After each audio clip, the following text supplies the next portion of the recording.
Super exclusive news చూద్దాం. కూటమి ప్రభుత్వం అభివృద్ధిని ఓర్వలేని కొన్ని శక్తులు ఉప ముఖ్యమంత్రి పవన్ కళ్యాణ్ టార్గెట్ చేశాయి. రాజుల్లో రైతులపై ఆయన చూపిన ఆవేదనను, రెండు రాష్ట్రాల సౌహృదంపై ఆయనకున్న ఆకాంక్షను వక్రీకరించి విష ప్రచారానికి తరలిపాయి. ఈ కుట్రను జనసేన పార్టీ తీవ్రంగా ఖండించింది. పవన్ మాటలను వక్రీకరించవద్దంటూ అధికారిక ప్రకటనతో గట్టిగా హెచ్చరించింది. అభివృద్ధిని అడ్డుకోవడానికి విద్వేషాలు రెచ్చగొట్టే ఇలాంటి శక్తుల పట్ల ప్రజలు అప్రమత్తంగా ఉండాల్సిన అవసరం ఎంతైనా ఉంది. అధిష్టానం పార్టీ క్యాడర్కు సూచించింది.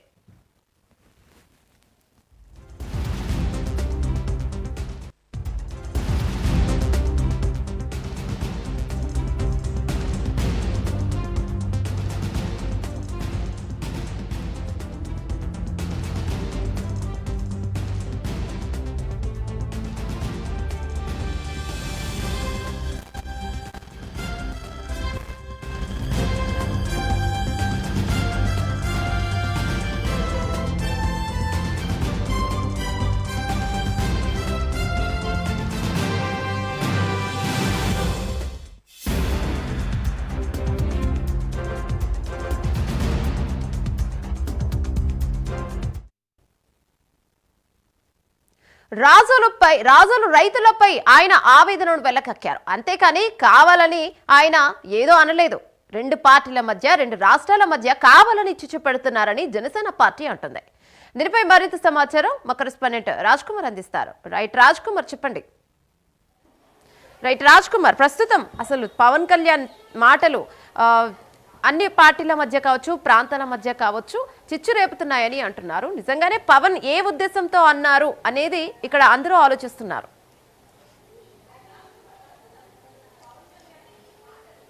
ప్రత్యేకించి యమునా ఆంధ్రప్రదేశ్ రాష్ట్ర ఉప ముఖ్యమంత్రి డిప్యూటీ సీఎం పవన్ కళ్యాణ్ కొద్ది రోజుల కిందట రాజోలు నియోజకవర్గంలో పర్యటించారు. అక్కడ ఏదైతే గత కొంతకాలంగా కోనసీమ ప్రాంతంలో జరుగుతున్నటువంటి కొబ్బరి చెట్ల నష్టం పైన ప్రత్యేకించి అక్కడ ఉన్నటువంటి శాసనసభ్యులు కావచ్చు, అక్కడ ఉన్నటువంటి అధికార యంత్రాంగం అంతా కూడా దీనికి ఒక శాశ్వత పరిష్కారం తీసుకురావాలి అనేటువంటి ఒక నిర్ణయంతో అక్కడ దాదాపుగా కోనసీమ ప్రాంతం అంతా కూడా కొబ్బరి సాగు చాలా ఎక్కువగా ఉంటుంది.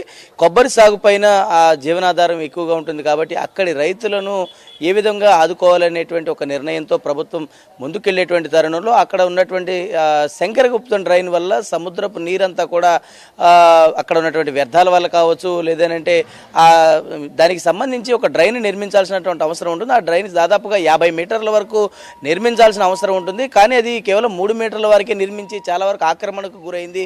ఈ క్రమంలో ఆ వాటర్ అంతా కూడా, అంటే సముద్రంలోకి వెళ్లాల్సినటువంటి వాటర్ అంతా కూడా తిరిగి మళ్ళీ వెనక్కి వస్తున్నటువంటి తరుణంలో ఆ వాటర్ అంతా కూడా కొబ్బరి చెట్ల వైపు వెళ్ళడంతో కొబ్బరి చెట్లన్నీ కూడా దాదాపుగా కొన్ని వందల ఎకరాల్లో నష్టపోయాయి.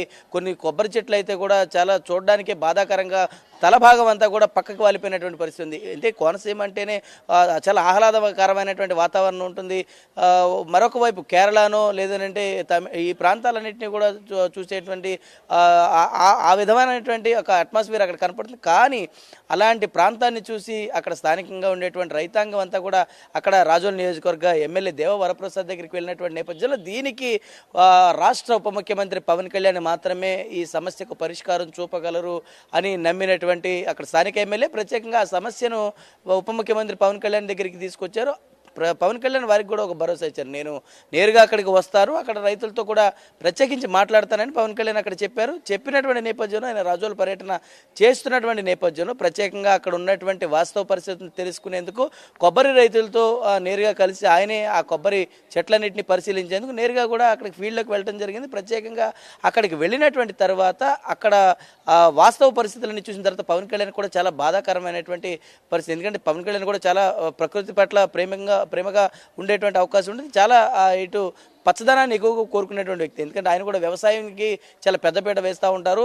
అదేవిధంగా ఇవన్నీ చూసినటువంటి తర్వాత ప్రత్యేకంగా అక్కడ కొంతమంది శాస్త్రవేత్తల్ని, అదేవిధంగా నిపుణులను, అదేవిధంగా విజ్ఞాన శాఖకి సంబంధించినటువంటి అధికారులను ప్రత్యేకంగా పవన్ కళ్యాణ్ పిలవటం జరిగింది. ఇక్కడ జరిగేటువంటి సమస్య ఏంటి అని ప్రత్యేకంగా తెలుసుకున్నారు. అయితే రైతులతో సంభాషిస్తూ కూడా అక్కడ ఒక మాటను పవన్ కళ్యాణ్ గారు ప్రస్తావించినటువంటి పరిస్థితి ఉంది. ప్రత్యేకంగా ఏదైతే ఇటు కొబ్బరి అంటే కోనసీమ అంటేనే ఒక అందానికి మారు మారుపేరు, ఇటు రాష్ట్రంలో చాలా పచ్చదనానికి మారుపేరు.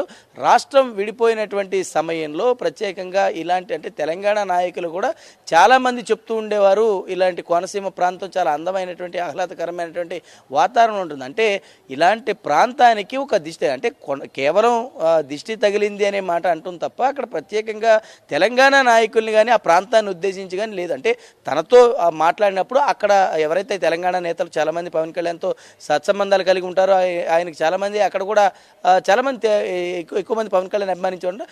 వాళ్ళు పవన్ కళ్యాణ్కి చెప్తున్నటువంటి సమయంలో జరిగినటువంటి సంభాషణ ఆయన అక్కడ గుర్తు చేశారు తప్ప ప్రాంతాల మధ్యనో లేదనంటే నాయకుల మధ్యనో లేదనంటే ఇంకోటి ఏది కూడా ఆయన విద్వేషాలు రెచ్చగొట్టేటువంటి ప్రయత్నం చేయలేదు. ఇది చాలా క్లారిటీగా కూడా జనసేన పార్టీ నిన్న ఒక లేఖ విడుదల చేసింది. ప్రత్యేకంగా సహృదయ భావంతో రెండు రాష్ట్రాల మధ్య ఒక శాంతియుతమైనటువంటి మంచి వాతావరణం ఉంది. దీన్ని కొంతమంది ఎవరైతే పవన్ కళ్యాణ్ అంటే గిట్టనటువంటి వారో ఇంకా ఎవరైనటువంటి ఇటు కూటమి ప్రభుత్వం పైన కుట్రలు చేయాలనుకునేటువంటి వారు ఎవరైతే ఉన్నారో ఆ ప్రాంతాల మధ్య చిచ్చు రేపేటువంటి ప్రయత్నం చేస్తూ ఉన్నారు. దీనిపైన మన జనసేన పార్టీ చాలా అప్రమత్తంగా ఉండాల్సినటువంటి అవసరం ఉంటుంది.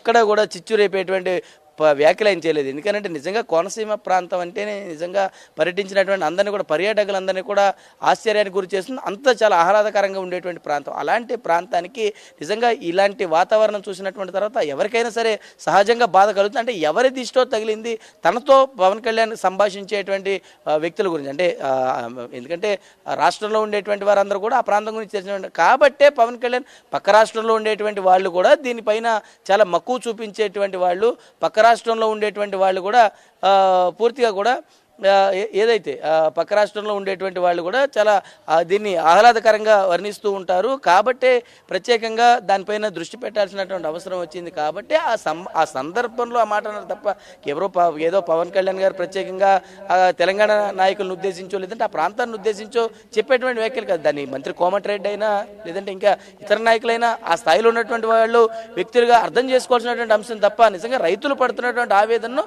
తెలియజేసేటువంటి క్రమంలో ఉద్దేశపూర్వకంగా ఏమి చెప్పినటువంటి వ్యాఖ్యలు కాదని వారు తెలుసుకోవాల్సింది. అంటే అక్కడ జరుగుతున్నటువంటి ఒక సమస్యని నేరుగా అక్కడ తీసుకెళ్లేటువంటి ప్రయత్నం చేశారు తప్ప ఇంకొకటి ఏది కాదు. దీనిపైన అప్రమత్తంగా ఉండాల్సిన అవసరం ఉంది. కుట్ర చేసే అవకాశం ఉంటుంది. కాబట్టి ప్రాంతాల మధ్య చిచ్చురేపే అవకాశం ఉంది. ఎందుకంటే తెలంగాణ నాయకుల పైన కానీ అక్కడ ఉన్నటువంటి ప్రాంతాలపైన కానీ పవన్ కళ్యాణ్ కూడా చాలా ప్రత్యేకమైనటువంటి ఆప్యాయత అనుబంధం ఉంది. అక్కడ కూడా తెలంగాణలో కూడా జనసేన పార్టీ ఉంది.